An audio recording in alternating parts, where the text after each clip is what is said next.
but I know David's sick. So we have another speaker that he works with here with us, who will be providing us with her input and her suggestions. So let's go ahead and get started. Hey, should we do any intros of who's here? Or maybe I should just, it's so many people at this point, maybe I'll just kind of announce the different groups so that we're all aware of which groups are represented. We have United for Action. We have the Community Collaborative. Hi, Allison. We have Nevada County. We have North Tahoe Truckee Homeless Services, Tahoe Prosperity Center. Hi, Chase. We have Telluride. Let's see, Homewood, David Paulson with, let's see, with Homewood Association? No, Homewood Mountain Resort, ski resort on the west shore of Lake Tahoe. Excellent. All right, great. Welcome, David. That's really exciting. We need as many, I feel like, as many employers with us as possible, and that's great. And let's see, did I cover everyone? We've got Nevada. We've got quite a few employers in here. Welcome, Nancy. Let's see, Stephanie's from Telluride. Welcome, Stephanie. Supervisor Bullock, welcome. We have Tahoe Truckee Community Foundation, of course, on, and a few of our own staffers. So did I miss anybody's organization or employer? Great. Okay, well, welcome everyone again. Really excited to have so many people join us. Welcome, Stephanie. Thank you so much for answering all of our questions and providing us with guidance today. Really excited to get things going. So Stephanie, just for anyone who missed David's presentation at the quarterly, could you provide us with just kind of a quick overview of Telluride's program and what it entails? Okay, yeah, thanks for having me. I am the Parks and Recreation Director. So my role is important in this program, but is somewhat limited. So where the winter housing ended up is in Town Park, which is my property to manage as the Parks and Rec Department. And what we have is a pilot program for winter community housing. And it was during our ski season. So it started in late November and it ends April 10th. And we allocated 18 parking spaces in a portion of our main parking lot in Town Park, which is located in the town of Telluride. And we allocated that for 9 living spaces for people who work in the community.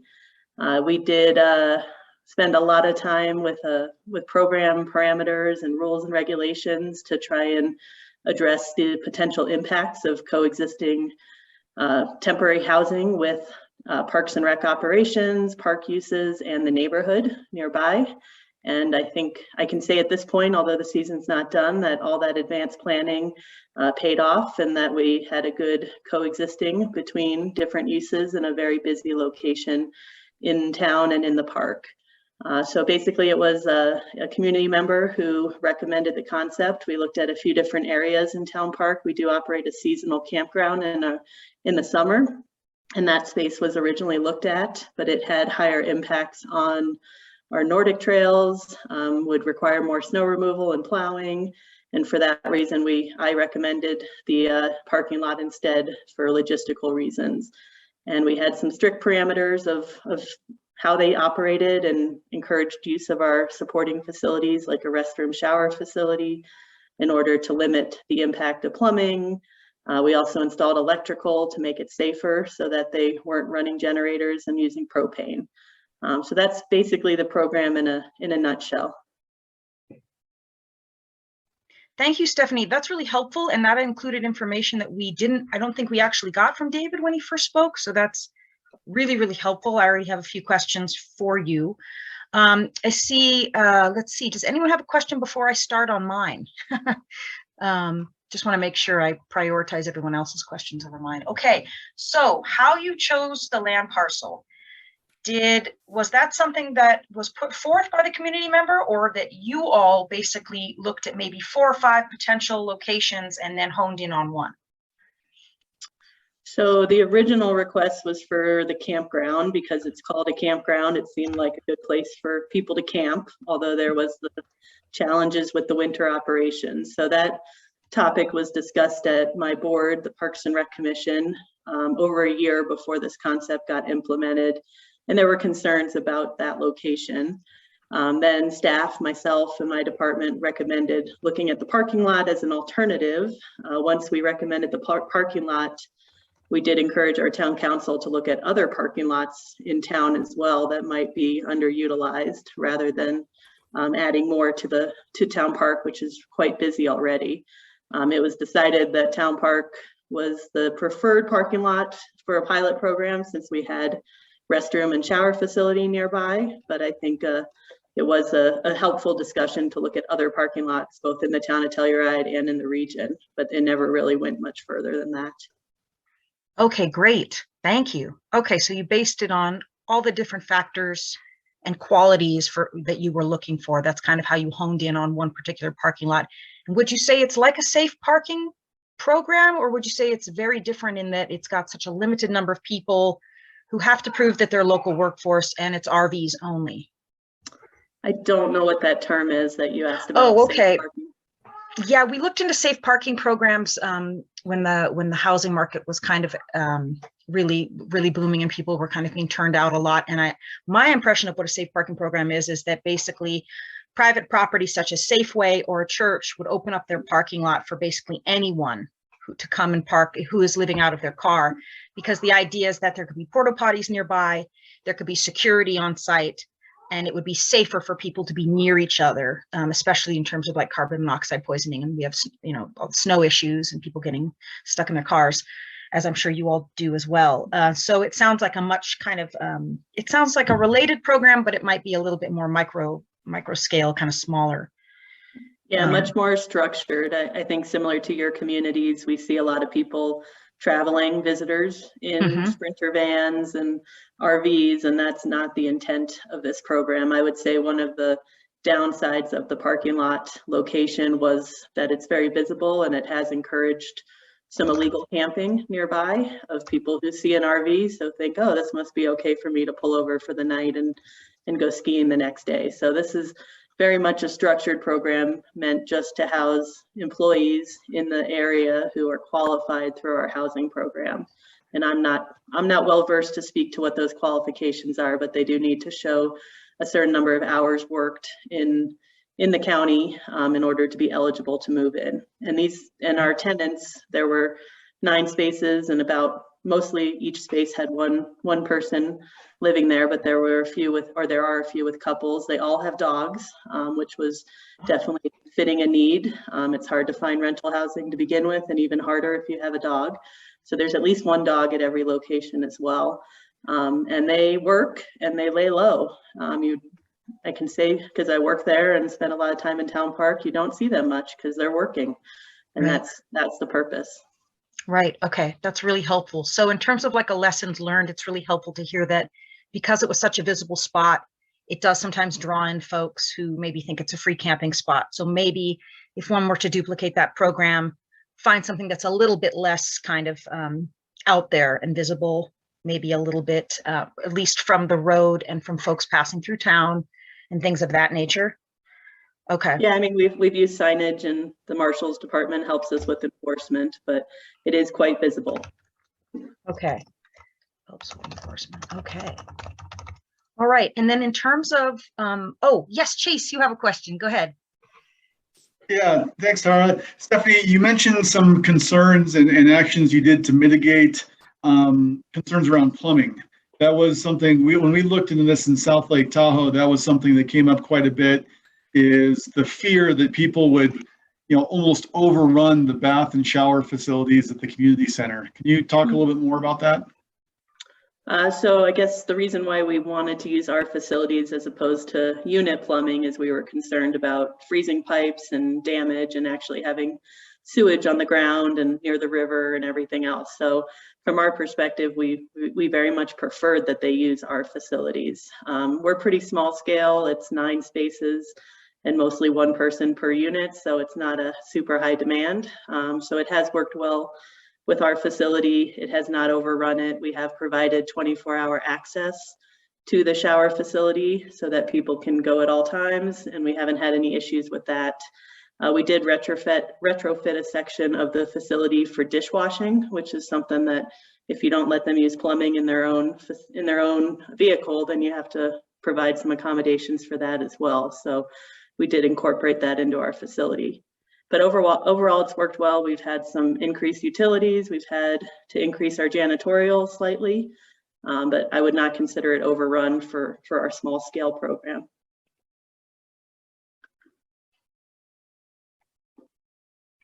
Great, thank you. Thanks, Stephanie.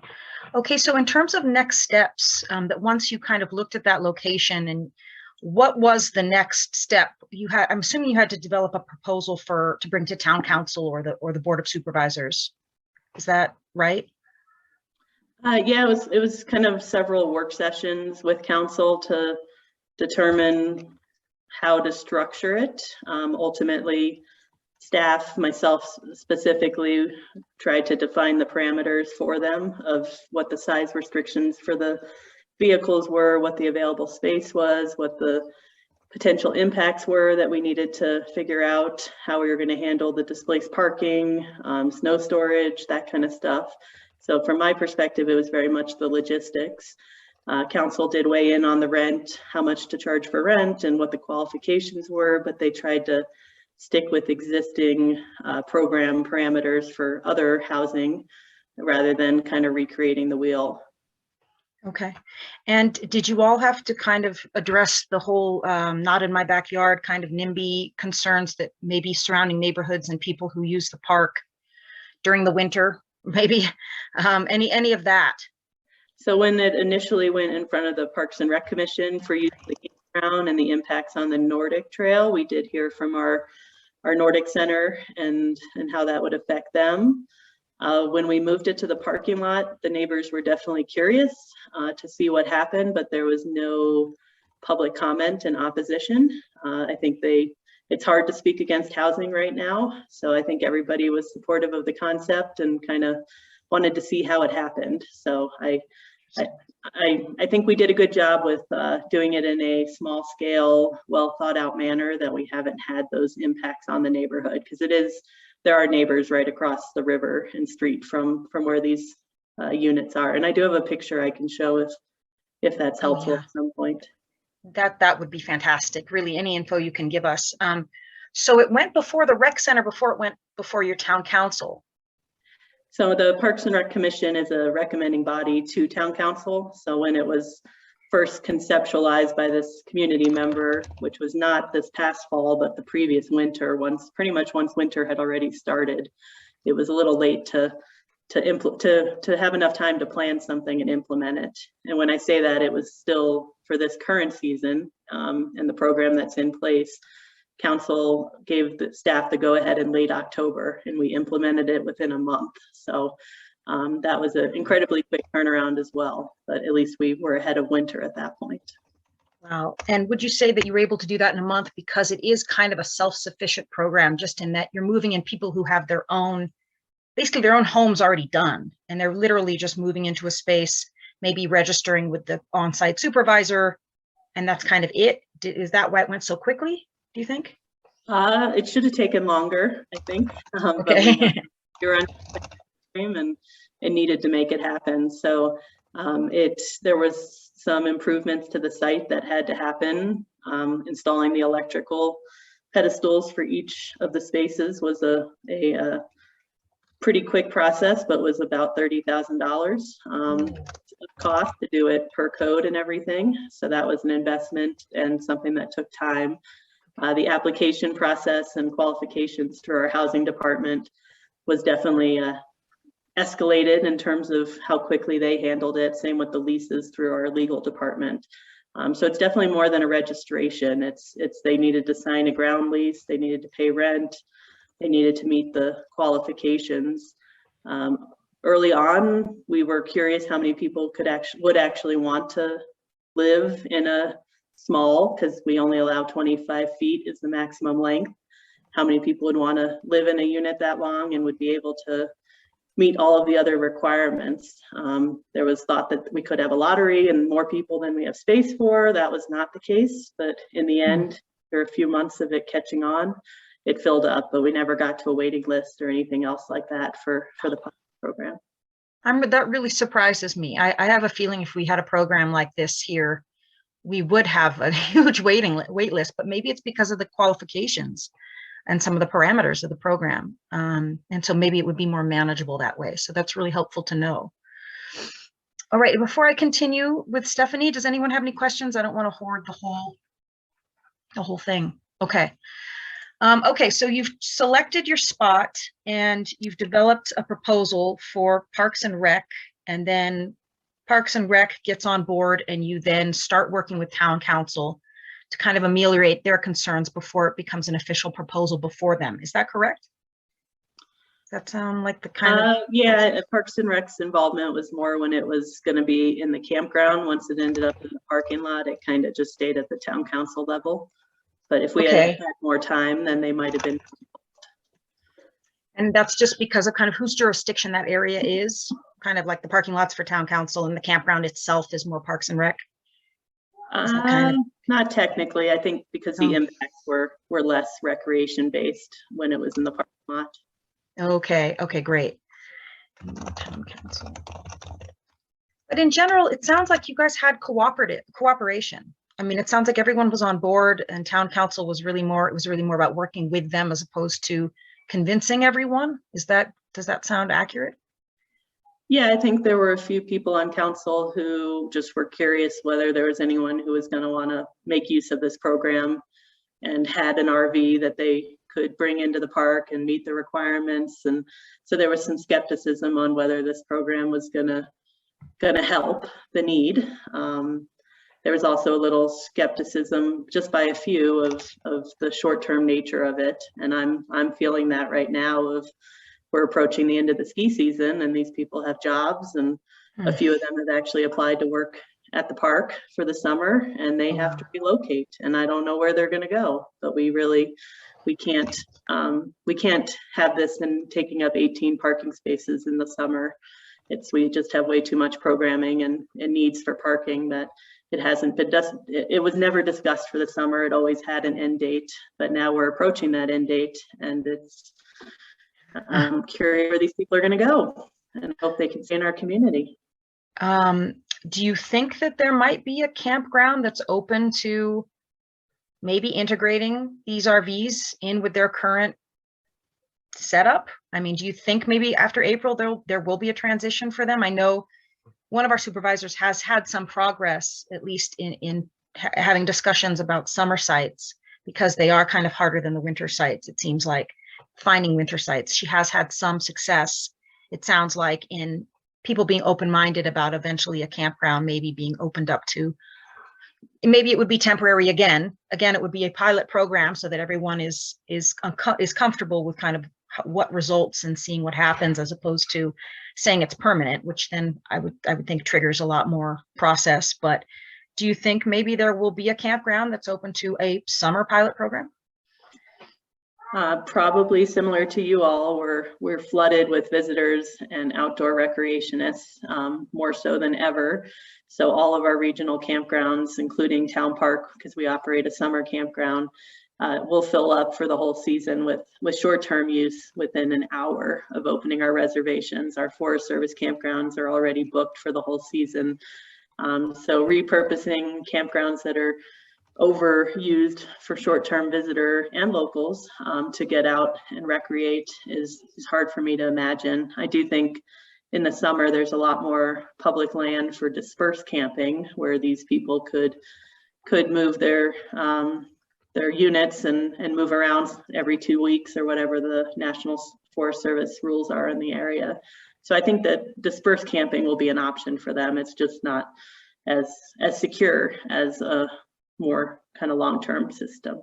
And how about some private land? How about a church parking lot? How about something like that? Do you think that there would be any options there I know it would be more difficult probably because there'd have to be porta potties set up, I would think. No, I think anything should be explored as potentials and not necessarily just in the town of Telluride, but in the region as well.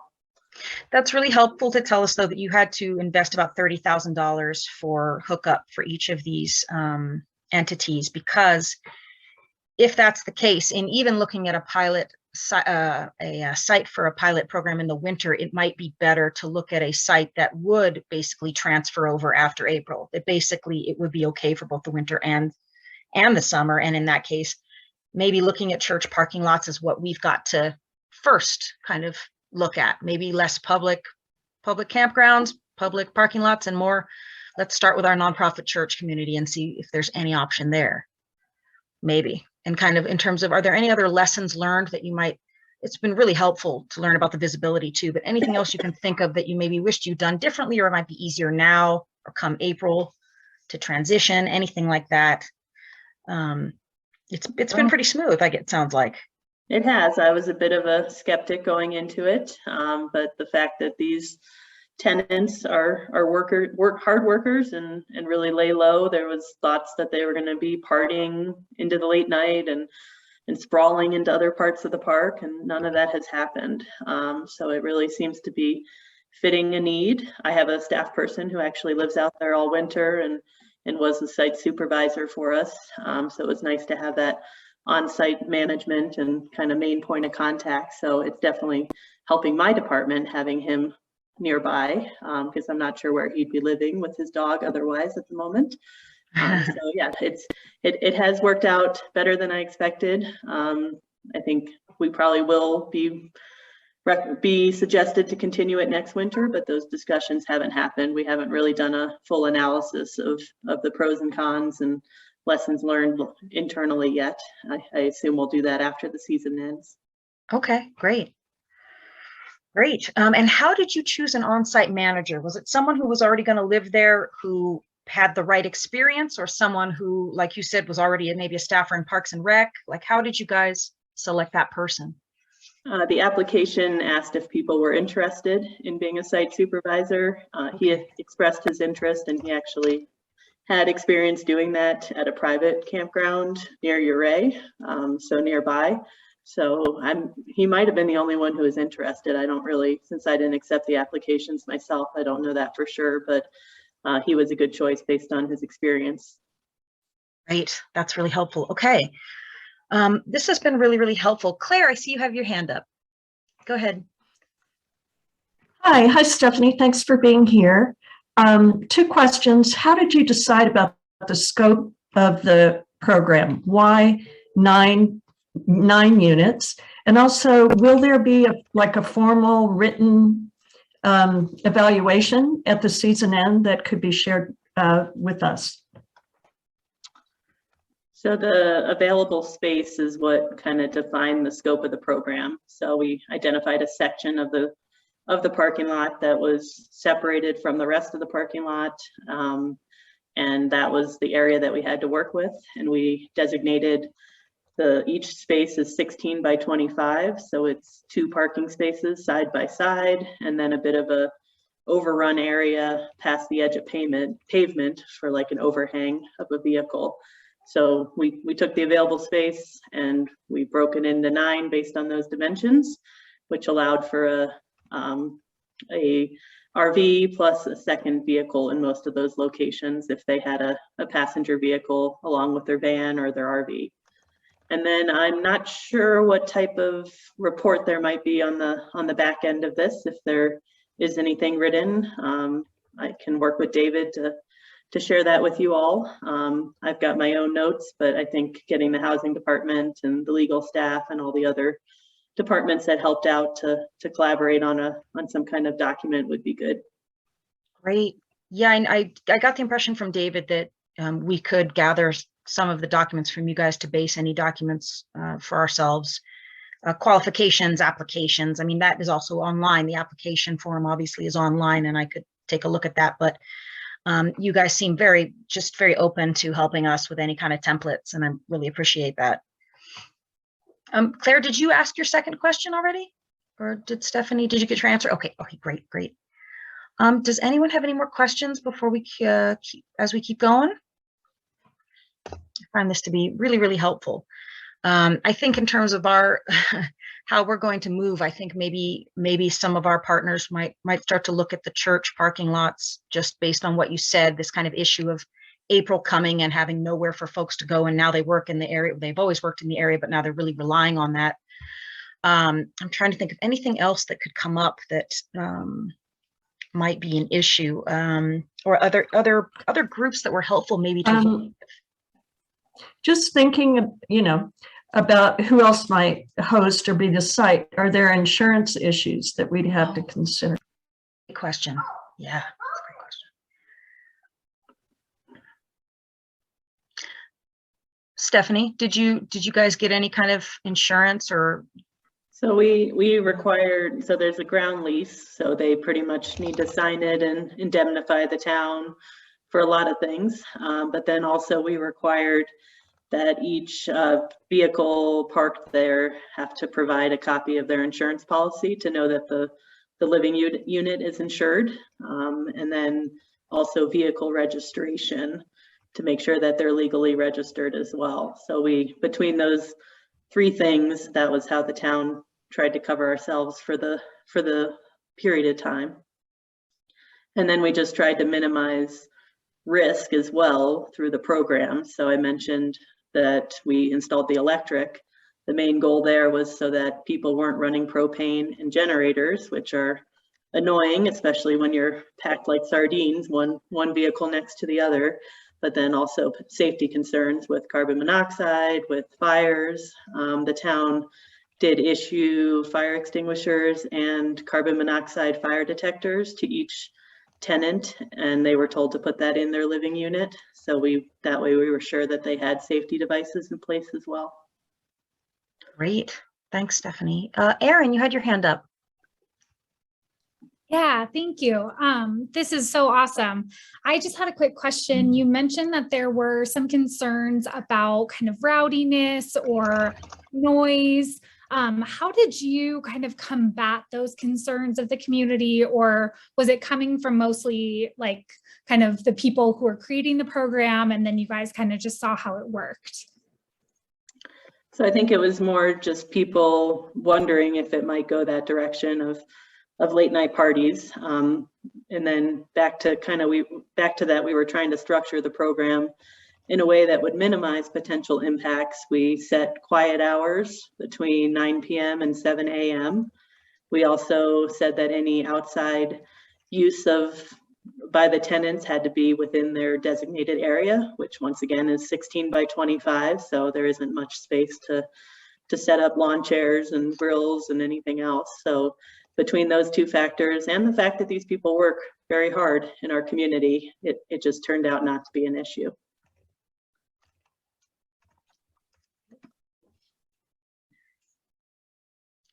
Okay. Did anyone else have a question for Stephanie before I continue?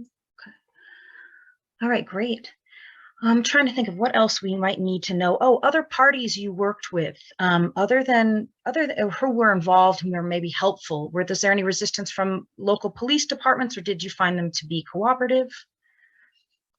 They were stakeholders in the whole planning process, so they were part of the policies that we developed, and then they definitely have had a greater enforcement role, mostly with the ancillary camping that we've experienced of people who aren't registered or allowed to be staying overnight.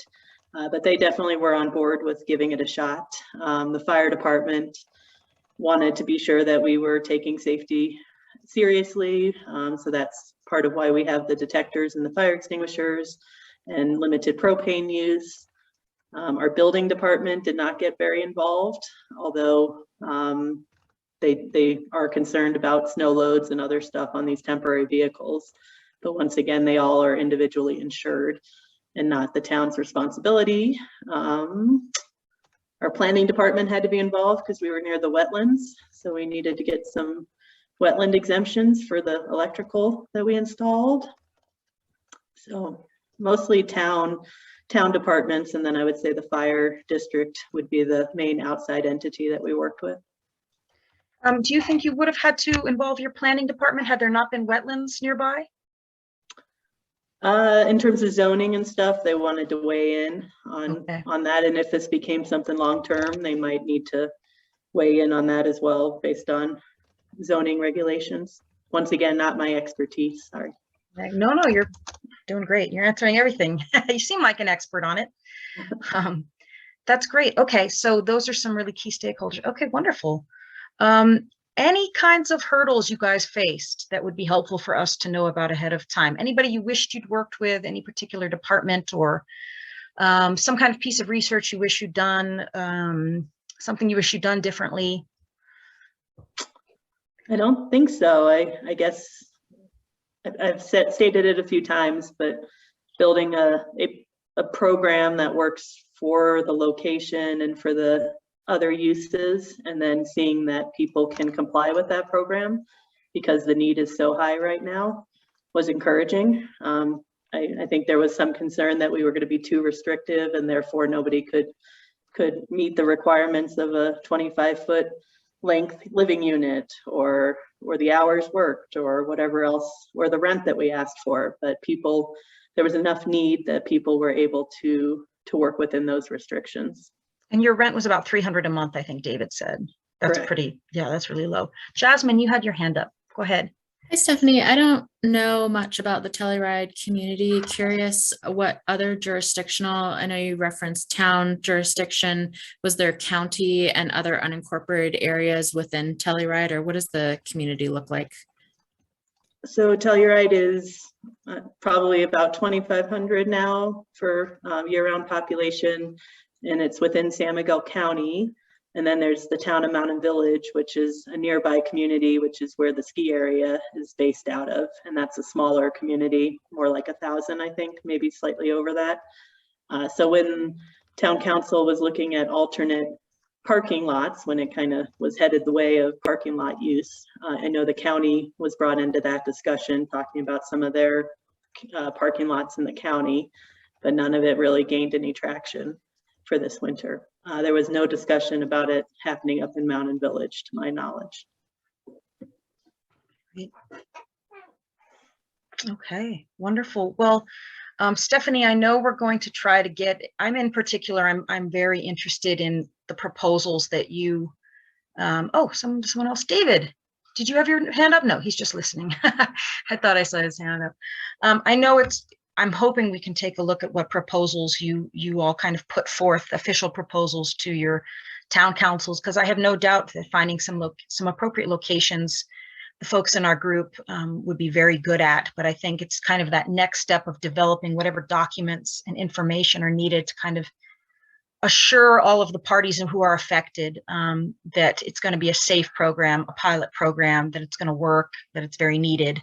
That, where the money's going to come from, because I imagine there are going to be expenses, like you said, for your electrical setup. Maybe there will be something else, especially if we're in a private parking lot, we might need some porta potties. And then you've got environmental concerns and neighborhood concerns with that as well. So I think it's just been really, really helpful to hear from you. I think it's also going to be helpful really to look at the documents you all worked with and kind of what had to be produced. But I think that's pretty much all I've got for you. I think I at least have some homework for our Tiger team that's committed to getting started on this. And it's just very, very exciting.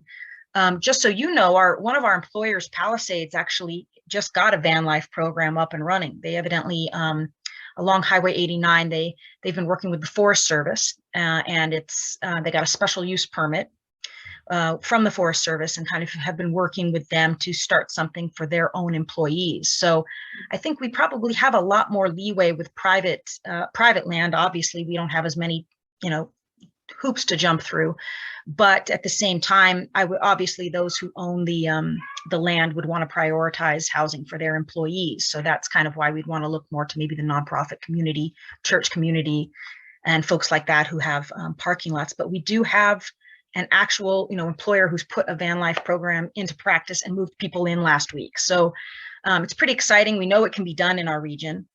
We just kind of need to figure out what we need to do to get it going. And I'm hoping between you all and what Palisades has done, maybe we've basically got the formula. Maybe we've got the to-do list that we need. And it's just a matter of someone, kind of up and, starting to move.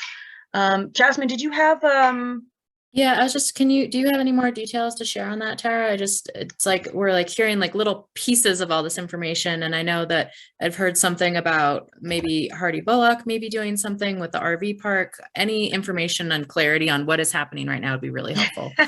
Yes, that's true. It can be really hard to kind of all come together and figure out what everyone's doing. I know we have Hardy on the call. I think we have Mike Dent as well. Palisades I can speak to because I have a description of kind of what they've done. Let's see. Did you happen to get that email that they sent out about, let's see, about their program? They actually described in detail a lot about the program. The extent of what I know about it is that, again, that they got that special use permit. They work with the Forest Service. I don't know who at the Forest Service yet, but I will find out. Hardy, do you want to say anything about what kind of you've been working on? And meanwhile, I'll track down some Palisades info in my email. Yeah, sure.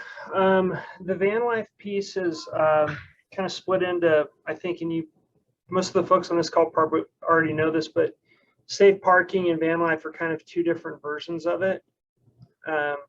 Did Tara freeze or did I freeze? I think I'm okay. Okay.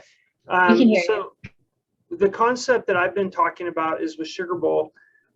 They have the West Bay parking lot in Judah on that side. Trying to talk to them about using our camping ordinance to allow vans to park there. And then Dave Polovy and I have been talking on the town level to try and integrate whatever ordinances may be in existence between the two organizations to kind of unify them. And really from like a workforce perspective, people that are there for a summer job or temporary seasonal employment could line it up. The health and sanitation pieces are really critical. And so that's where we're going to have some creative thinking. We do have the county set aside some funding to try and mitigate the impacts from recreational, all the new recreational activity we have. And I think we heard a lot about that today from Stephanie, but Sugar Bowl is not opposed to it. They just have a lot of moving parts to think through. I'm not sure if we're going to pull it off for this summer, but I've also talked to Dan at the town, and there's already kind of a van life.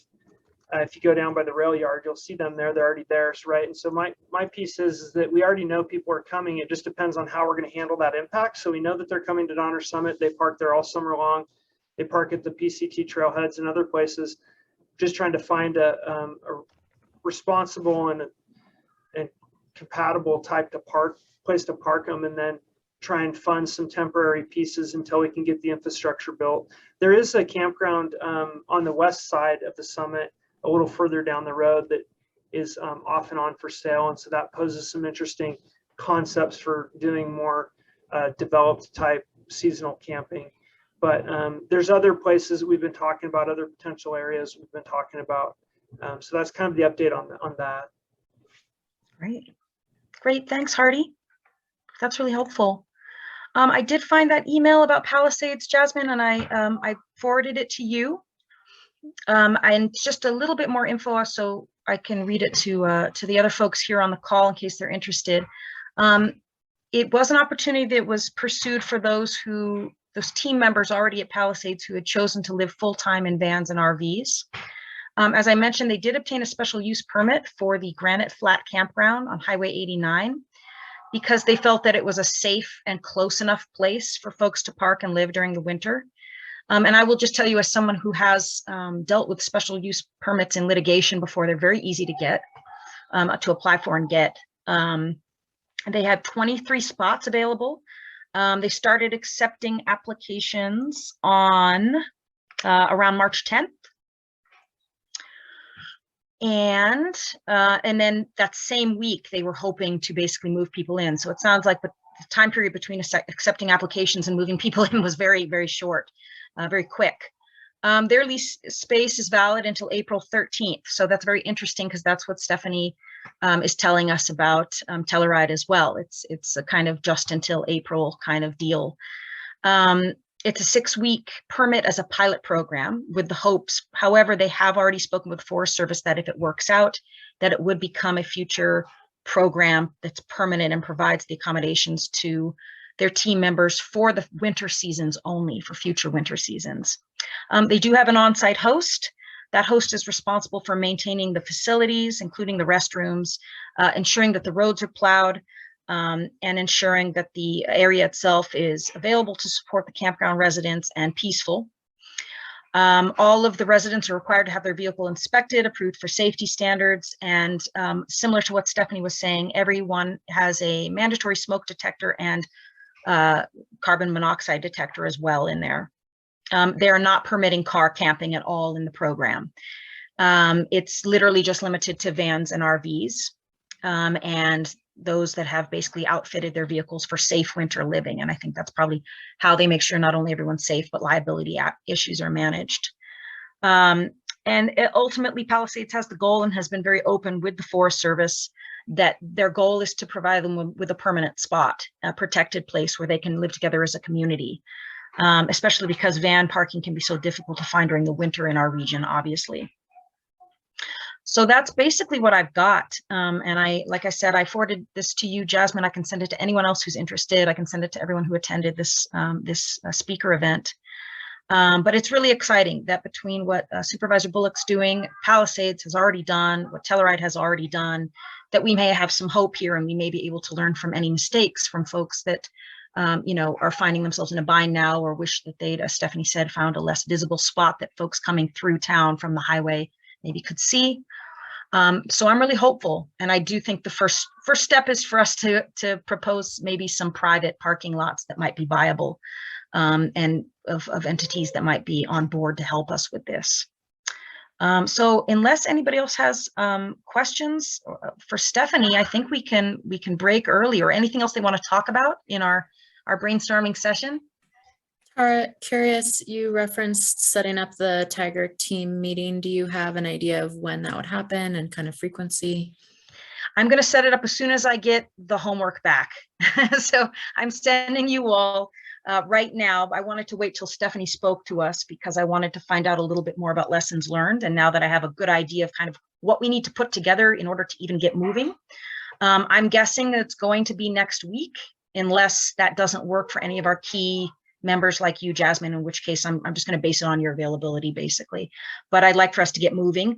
And I think we have what we need from David and Stephanie and other folks to basically at least put forward some parking lots. Yeah. Go ahead, Claire. Question, Stephanie. Do you know if those who were in this program, the 9 living units, were new to your community or had already been there and had lost housing or moved out? And will they also be interviewed at the close for their perspective, or whether they'll be moving into permanent housing or want to? I'm just wondering about the folks you're serving. That's a great question. I am not the one who knows all their backstory, but that was something that got discussed with town council in advance. Is are we providing housing for people who are already here and have lost their housing, or are we providing housing for new arrivals? And that was definitely a talking point. I'd say the people who I'm aware of, I'd say at least half had existing employment and residency in the region. And I am aware of at least a few units that came in for employment and then needed housing associated with it. Melanie, who's our housing program director, she's the one who accepted the applications and did all the sit downs with the tenants before checking in, and she would know much more about their situation than I do. And I bet she would be happy to do an exit interview of some kind with them as well. Great. Oh my gosh, that's great. Wonderful. And just to remind everyone on this call, in case they missed the presentation by Charles Durrett, the architect who does all the co-housing, he has also committed to coming and helping all of us, basically, if we are able to identify a few parcels of land that we want to put co-housing on. He has also committed himself to basically coming out once that's done and helping us push that through. Just that's kind of something in the back of one's mind beyond just kind of this temporary immediate housing idea. But just so folks know, we do have people out there willing to help us get this done. So, well, that's great. Thank you so much, Stephanie. You and David have been so helpful and so generous with your time, and we really, really appreciate it. So apologies ahead of time if we are emailing you for documents. We probably will. So thank you so much again. And thanks to all of you guys who joined us today. I will be following up in email. And if anyone wants to join our Tiger team of folks who kind of get this moving, please do shoot Christina or I an email. It's our first names at ttcf.net. So thank you, everyone. Have a great evening.